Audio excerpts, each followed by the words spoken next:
best friends, welcome back to our channel. I am wearing a monster shirt thanks to this little one right here. She wanted me to wear this. Today we're going to go ahead and make a slow cooked beef stroganoff from the EveryPlate box that we received this week. We have a couple other recipes we're going to share on this channel later this month.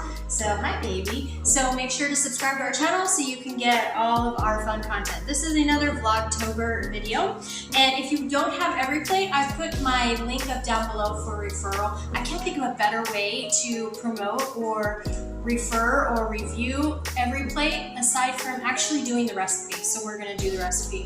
I really love this because it's a slow cooker. So I got my slow cooker out here, and because I like to cook in one pot as much as possible, we're actually going to saute everything up in the slow cooker, and I'm going to cook the noodles on the stove, and then we'll go ahead and mix it all up and show you the finished product. Now, disclaimer, when I make beef stroganoff, which I love beef stroganoff, the whole family loves it. When I make beef stroganoff, it's always just mashed potatoes and then the sauce. This is a different recipe for me, so we're gonna give it a try and see what we think. So let's get started. First of all, we have our, of course, mushrooms. Mushrooms come in the recipe for beef stroganoff. And I've already washed these. I'm gonna put them in the pan. What I'm gonna do is I'm gonna turn this on as soon as I get the ingredients on. I'm gonna put some oil in the pan. And this is avocado oil. Avocado oil is always good. Mushrooms came with the kit. Avocado oil did not. So why don't I go over that while I'm cutting up the mushrooms to show you what goes in the actual dish. So it's mushrooms, onions, all of which came in the box. So it's already provided for you.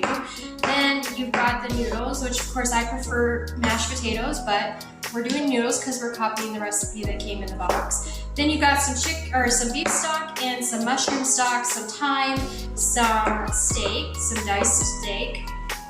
All came in the box. Sour cream and cream cheese. What I'm going to be adding to the list is and that's per the instructions, is first of all I'm going to dice up the mushrooms, and the smaller the better.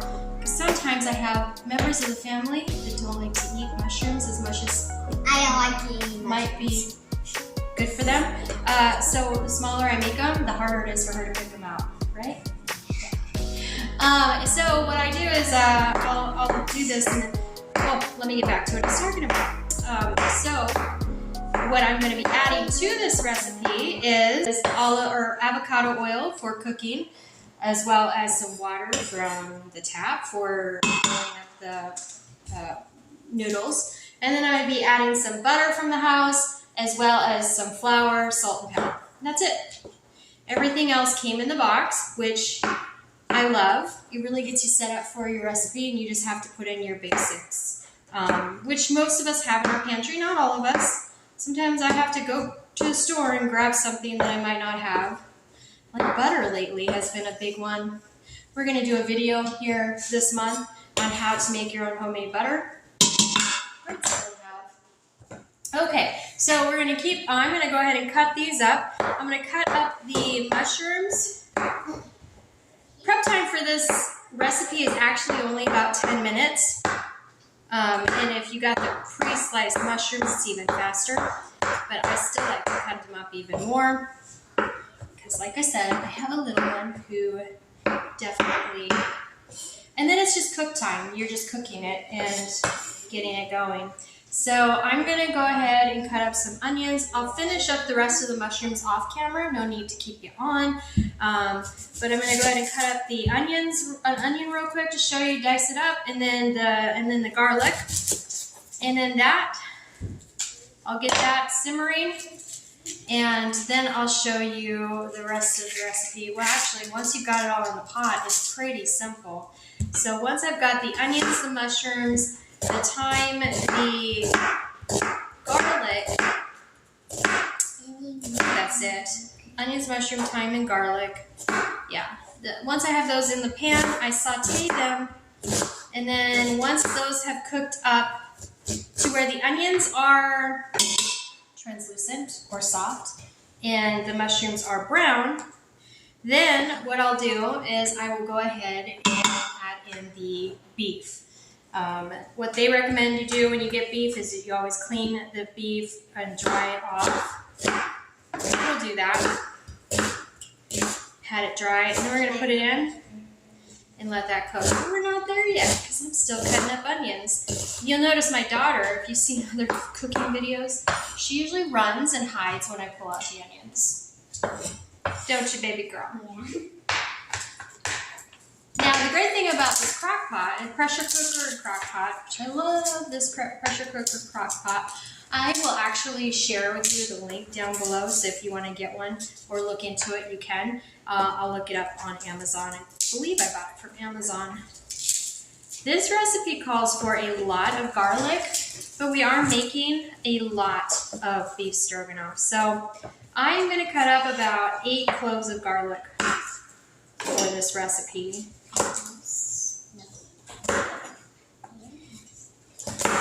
Anybody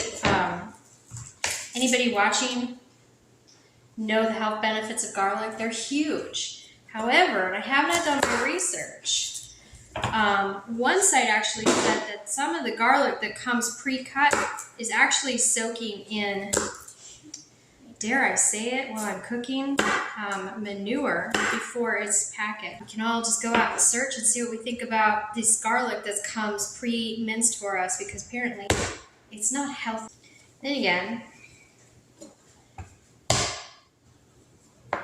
not everything we read is true, so that's why I always say I'm going to share with you some of the stuff that I found. I usually link it up down below in the video description box so you can do your own research, because there's a lot of misinformation out there too. So, I figure I'll let you know what I hear, and then we can all do our research as a community and come together and share whether or not we know if it's true or not. And I think that's really helpful, because whether we like to believe it or not, there are companies out there that don't necessarily have our best interest at heart, and there are companies that do have our best interest at heart, and we just need to find those ones and only support the companies that have our best interest at heart and drop the companies that want to put crickets in our food and things like that. And I think that's a huge thing for me.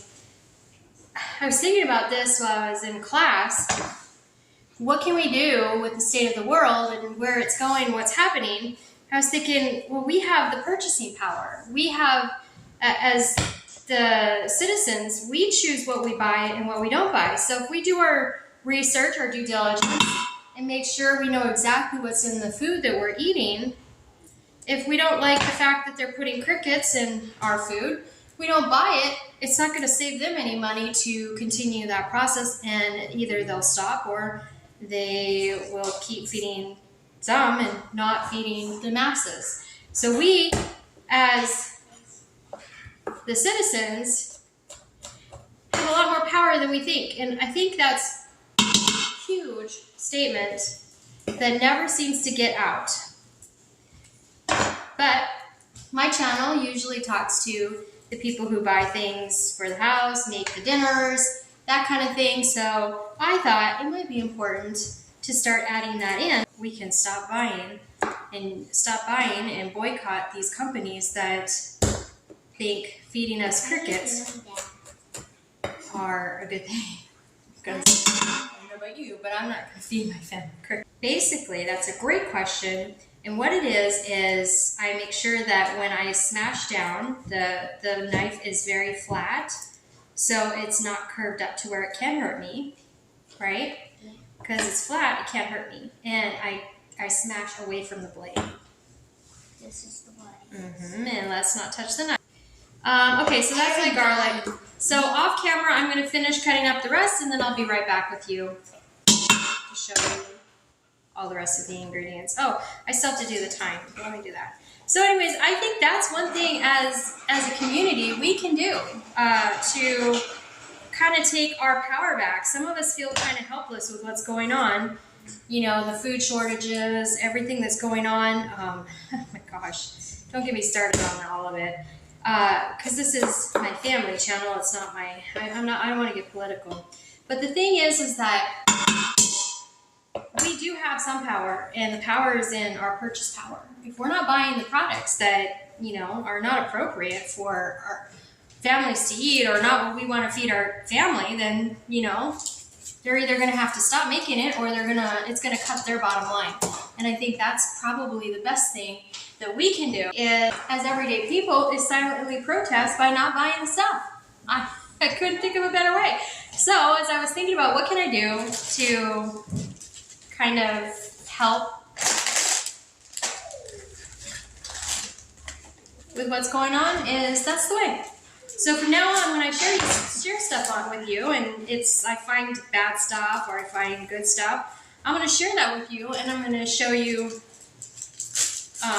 you know, the labels and things like that when we take you shopping and things like that. I just did a shopping trip over at Fry's, Kroger, same company.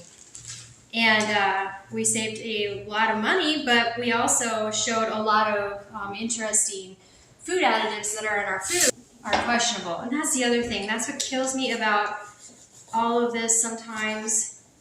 And all I'm doing is just kind of defining the time.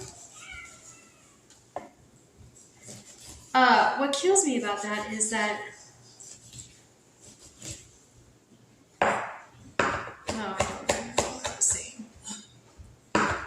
ooh, that thyme smells good.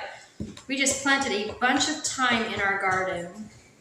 That smells so yummy. You want to smell it? What's that smell like? It smells like garlic. No, that smells really potent. It's potent, yummy seasoning. Yeah. About 2 tablespoons there, or about a tablespoon there. Thyme. I'm going to get a little bit more. And you could strip these by stripping them this way, just pulling. Or you can do what I was just doing, cut. Basically, you want to get the herbs off of the vine, or the hard piece, and use that, because these are, the twigs are pretty hard. You really don't want them biting into those when they're eating your food. And then just for safe measure, I usually go ahead, oh, there we go, we got it. I usually go ahead and dice it up even more, just in case some of those tough